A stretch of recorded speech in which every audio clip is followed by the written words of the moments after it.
mi internetu Medina TV maa ngi leen di nuyu di leen dalal jàmm comme ni ñu koy defee saa su nekk ku ne xam ne nag Medina TV actualité bu amee rek dañuy daal di dem fi nga xamante ne foofu la mbir mi xewee gis nañu démb ci guddi image yi fi nga xamante ne moo di Medina TV ak liggéey bu am solo bi nga xamante ne Saliou def na ko ci mu di accident bu métti bi nga xamante ne ma nga amee fële ca rue 6 angle 31 di koo xamante ne dafa nekkoon ci scooter di dévier benn pax le temps muy jug ci la ko fa bus Dakar dem dikk bi daal di fekk ba faat ko ci anam bu méttee gis nañ démb ñëpp ñu ngi koy jooy tey nag maa ngi fii nga xamante ne moo di ci gaa yi kër ay mbokkam fi nga xamante ne fi la dëkkoon maa ngi toog ak frère am bu ñu naan Mbaye As dama koy daal di bàyyi mu nuyoon teg internet ci rek ñu daal di waxtaan ci mbir mi nga xamante ne métti na lool jéggi na dayu aussi foo ko natt rek weesu na ko Mbaye maa ngi lay nuyu di la bàyyi nga nuyoon teg internetu Medina TV di la mastaw aussi li nga xamante ne moom la ñu bokk di la bàyyi aussi nga nuyoon teg internetu Medina TV yi nga xamante ne ñoo lay seetaan. merci de sargal ndax ba affaire bi amee yéen a ko defar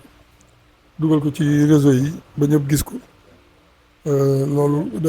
def ngeen ci lu rafet ndax it bi ñuy génn fii ku ñu waxoon du dellu si loolu moom kenn du ko gëm waaw affaire bi def na tour du monde man nag magam laa am moo topp si man ñu ngi leen di jaajëfal di maasu mbokk yeeg xarit yeeg yëpp ci tiis bi metti na lool ndax dee ci accident moom mooy loolu ñu ngi leen di jaajëfal di leen sant di leen gërëm tey lañ koy denc buñ julee 5 heures ba pare waaw li ci des nag mbokk yeeg xarit yeeg ñëw ñu àndandoo def li ñu war a def mais metti na trop maa ngi leen di gërëm yéen ñi nga xam ne yéen ko dugal ci affaire bi di leen jaajëfal merci.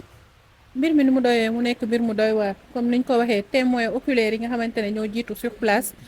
wax nañu accident bi di nga xamante ne noonu la demee da doon moytu pax daanu bus Dakar dem dikk bi fekk ko fa ñu gis ne bus bi aussi taxawul ak détails yi nga xamante ne moom moo xew ci mbir mi yëpp naka nga gisee li nga xamante ne moo xew te daanu ci seen kaw mu nekk lu metti lool. waaw xam nga loolu dafay metti comme na ko Thione Seck di waxee rek fii doomu jàmbur daw lor nga yaayam sax dem na mais lor ngay mbokkam fiir ba pare daw mais bisu Dakar dem dikk 23 la à cette heure là loolu kooku foo naa li ci des dañ koy bàyyi enquêteurs yi rek ñu topp ko parce que fii doomu jàmbur ba pare daw moom kooku xamatuma sax ban délit la mais daal metti na lool te ñun dañ koo yéex a yëg parce que ça s'est passé la nuit police mu ngi def ay affaire am na PV yi ñu jot a def mënuñu ci dugg nag xuus ci lu bari parce que enquête bi c'est un peu confidentiel ñu ngi leen di bàyyi ak loolu quoi encore aussi di leen remercier rek vraiment yéen nga loolu quoi. biir wax yaa ngi naan da ngeen koo yéex a yëg tey ji nga ñëw rek dégg ne accident am na xëy na yéen a ko doon dégg mais seen frère tey ci la bokk naka ngeen def ba yëg li nga xamante ne mbir mi. dans un premier temps yëgoon nañu am na boobu accident mooy comme ñi témoin ñi naan kii def ko nii yooyu mais woon identifié wuñ ko woon instant boobu quoi mais le matin lañ ko identifié bàyyi nañ ak lépp ci loxo police bu yeggalee affaire bi dañ ko suivre ba nga xam ne kii mais lu metti na trop vraiment sama rakk la moo topp ci man ñu leen di jaajëfal di wax ne lii ngeen def nii lu am solo la parce que di wesaare affaire yu mel nii fiir doomu jaambur ba pare daw non loolu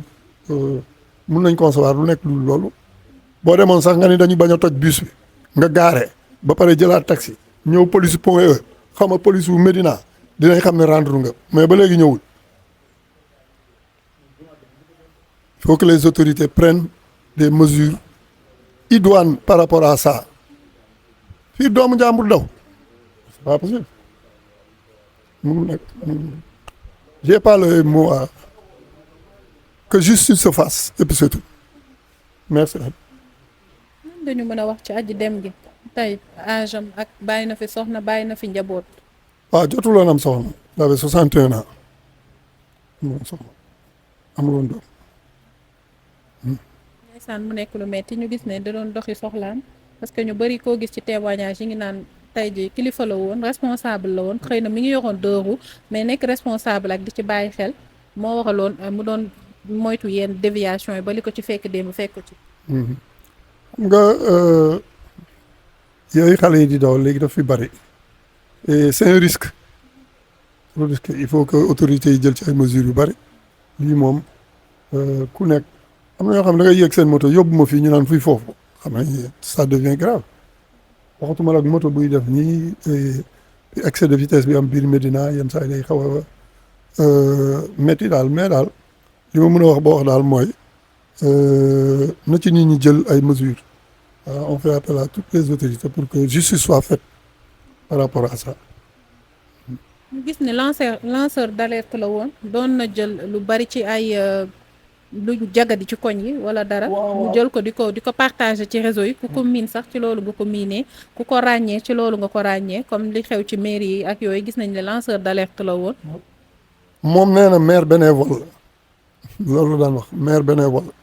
il dénonçait waaw il dénonçait xam nga boo nekkee ci mouvement associatif man ci laa nekk ci district de football bu Dakar nekk corps électoral fédération sénégalaise de football mais mu ngi woon daal ci mouvement associatif bi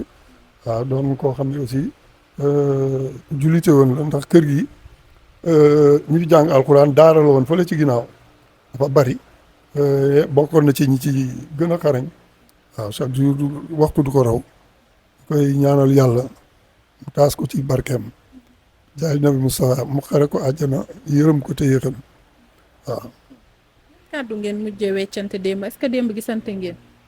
non dama doon seetaan football moom mu nekk foofu ci xar yi il est passionné de mouton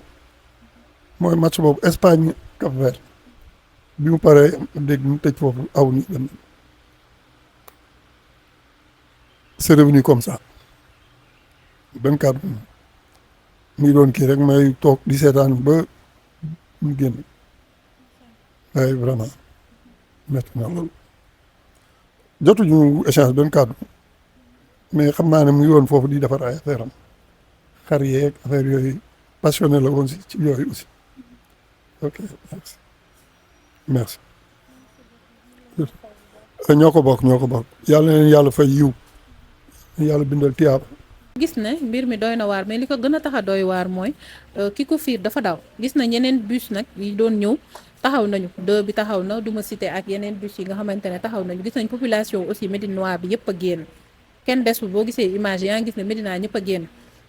gis nañ reportage bi sax ñi ñu njëkk jël ñi ngi naan bi ñu ñëwee ba jub ko dañoo delluwaat parce que mbir mi choc bi fi mu toll woon léegi fan ngeen toll ci mbirum li nga xamante ne moo di yoon pour chauffeur boobu nga xamante ne moo def jéye ji ndax da ngeen pare pour topp ko wala da ngeen koy bàyyi. bien sûr bon léegi dañuy bàyyee kii mu dem police bu jëppal police bu man jëppal rek laa police bu Médina muy defar affaire yi y a un soit transmis bu mu nar a def xëy na yóbbu ko tribunal mais fii doomu jàmbur daw moom kenn moo lay baal même ñun bu ñu la baaloon le représentant xam nga l'autorité publique le procureur du la baal il peut s'autosaisir même ñun bu ñu bàyyi mais on attend les PV yi nga xam ne conclusion des PV yi nga xam ne moom la waa ji génne on fait confiance à notre police loolu ngay wax ni waa Médina yëpp fël yéen a tax ñëpp yëg ko aussi ñu ngi leen koy jaajëfal vraiment ça a fait le tour du monde encore mais yor scooter doon nañ ko dabi mais moom dafa ne du moom. mais li ma la wax la rek du moom ak yooyu yëpp mun nga protéger sa bopp mais boo paree dellu si il faut se rendre ay wiiri fee ne man maa fiir kii lii ak lii ak lii ak lii boo ko defoon sax sentiment dina dugg ci famille bi fiir daw waaw bu mu am c'est atroce c'est inadmissible yëfu bandi la kii xaw ma naka la def ba dugg dem dikk n'a pas sa place là-bas c'est un criminel il faut tout dire je vous remercie madame.